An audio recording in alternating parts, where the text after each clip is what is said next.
Hi, this is Jen Rubin, editor-in-chief of The Contrarian. So glad to be back on this side of the Atlantic. I have with me Tom Malinowski, one of our favorite contrarians, to talk about the shambles that are our foreign policy right now. Tom, you for a good stint in the Obama years held the position at the State Department for labor, human rights, democracy, and what? Now we're against those things. Those Yes. things are going away. What's happening?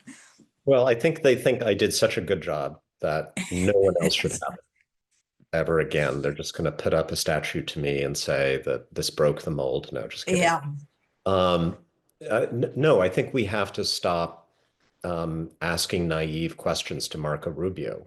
Oh, yeah, Rubio, you were for human rights. Surely you don't mean to be doing this. No, they've been very, very clear that it is not their intention or policy to, as Donald Trump put it, on Saudi Arabian soil, to look into the souls of foreign leaders and judge them by their sins. If those foreign leaders are dictators, if those foreign leaders are corrupt, they will look at some foreign leaders and judge them for their sins if those leaders are Democrats in Europe or Canada. And the sins that are being judged are things like you're too open to immigration and you are somehow polluting the purity of our common heritage. I mean, this is language the State Department is using right now. Um, we're going after Germany for being too mean to neo-Nazis, yeah. but we're not going after Iran or Cuba or Saudi Arabia or China for being cruel to dissidents. That's the policy.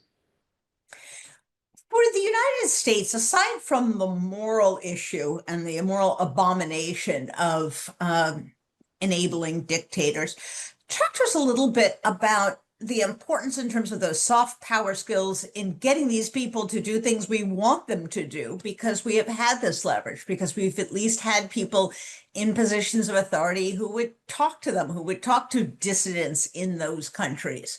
What happens to that now? Well, so I would always, I've always argued that our support for democracy, for human rights around the world, our willingness to stand with good people, to be the shining city on a hill that Ronald Reagan said that we should be, even though we've never been perfect or consistent in doing those things. I've always believed that that's our number one comparative advantage in the world, Yeah. vis-a-vis the big bad guys, Russia, China, our dictatorship adversaries, because we are a country people want to join.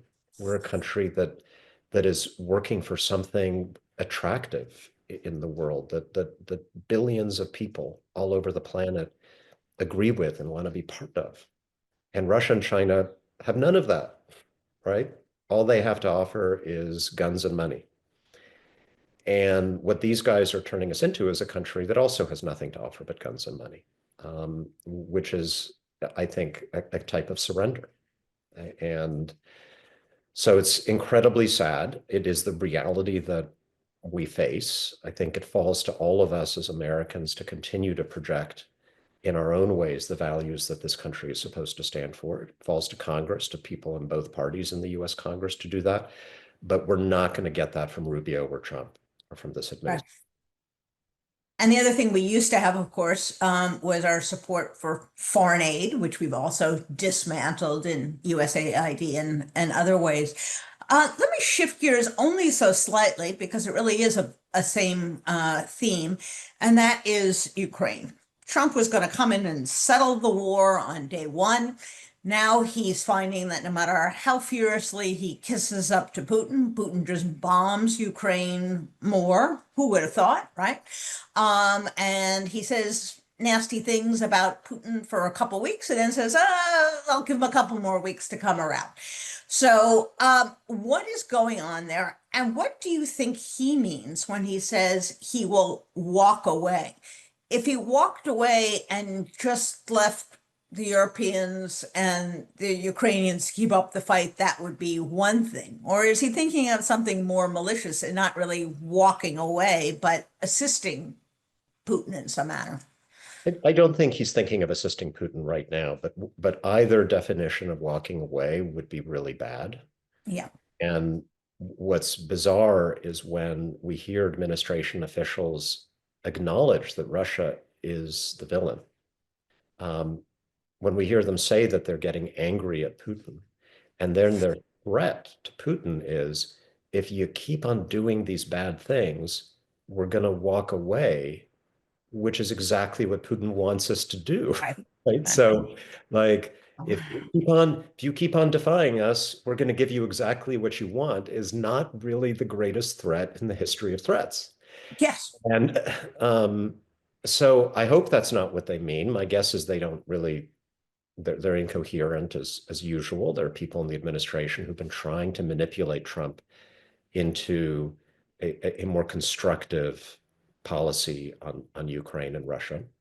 There are people who want him, obviously, in the Republican Party, in the Senate and the House, who want him at long last to impose real tough secondary sanctions on Russia's enablers. And he keeps on saying, I'll do it in 2 weeks. And he said that now multiple times over several. Yeah. Well, this is the taco Trump that we have come to really disdain. Um, By the way, one on this one, the stakes are so high. I would really love to be in a position at any point to say Trump did the right thing, and I give him credit, even Absolutely, if, absolutely. You know, we're uh, talking about the survival of a people. We're talking about the survival of Europe whole and free. We're talking about whatever credibility we might have on the world stage. Final topic I want to talk to you about, and that is this deteriorating relationship between Israel and Trump and what's going on with Iran. Trump came into office saying, oh, Biden was too tough on Netanyahu, and he took great pride in this settlement of the Hamas war. That fell apart.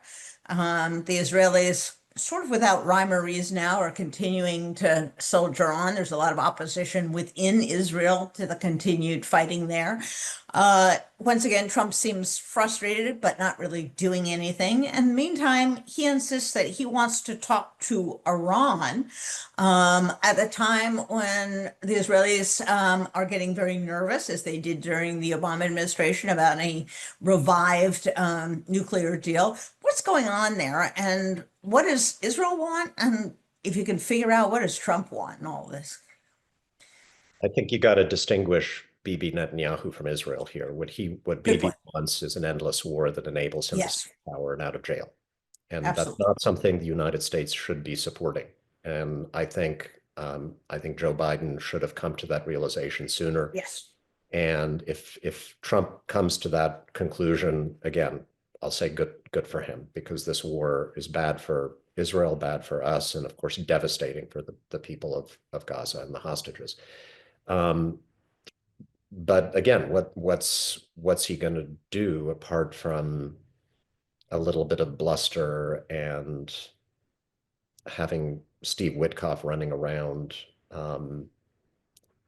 doing something? Again, I hope that something comes out of this that ends this horrific situation. But I don't see it yet. There was a ceasefire that Trump helped put into place even before he was inaugurated. It's been violated, and I, I think he's not focused or angry enough about that. On Iran, I think it's interesting. I look, I was for the Obama-Iran deal despite its imperfections. I would be happy if this administration were to negotiate a comprehensive deal with Iran that gets highly intrusive inspections of a nuclear program that is now far more advanced than it was when Trump pulled out of the deal in 2017 in his first term. My fear is that he almost, because of the failures of his diplomacy with Russia and with Israel and everywhere else, that he almost wants this too much, and that he might agree to kind of a substandard interim deal with Iran that gives the Ayatollahs kind of what they want, which is limited sanctions relief, just enough, and just enough protection from military action from Israel that they can just kind of putter along, but without getting us to the comprehensive deal that really dismantles Iran's nuclear program. And I think here's a point where we need to emphasize something that Trump doesn't understand. He seems to think that what every other leader in the world wants is just to be rich. And that if we just offer Putin or the Iranians or Kim Jong-un a bunch of Trump Tower development schemes and the chance to get really rich, they'll be like, great, I don't need nuclear weapons. I don't need Ukraine. And of course, that's not the way the world works. I don't think the Iranian regime actually wants 100% sanctions relief and 100% economic integration with the West, Right. because it would mean their downfall. I think they want some sanctions relief, but not necessarily all the way. So my hope is that they hold out for something that's really meaningful.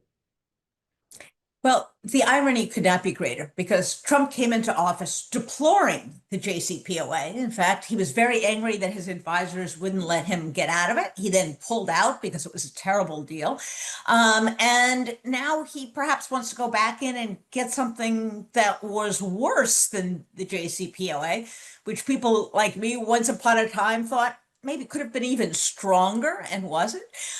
So we're really kind of in an upside down world. And I think this just goes back to the thing that you've said, I've said, which is Trump just doesn't really care about the substance of the deal so long as he comes out looking good and maybe gets a few more developments, gets, a few more billions. Maybe they can send him a jet. I don't know.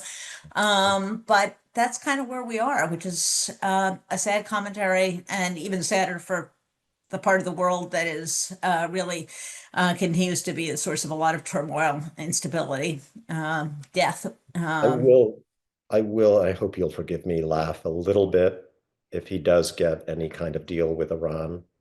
And he says it's the greatest deal ever. It's so much better Exactly. than Obama. Exactly.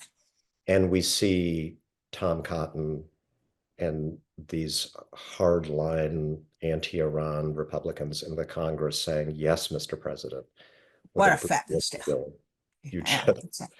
reached.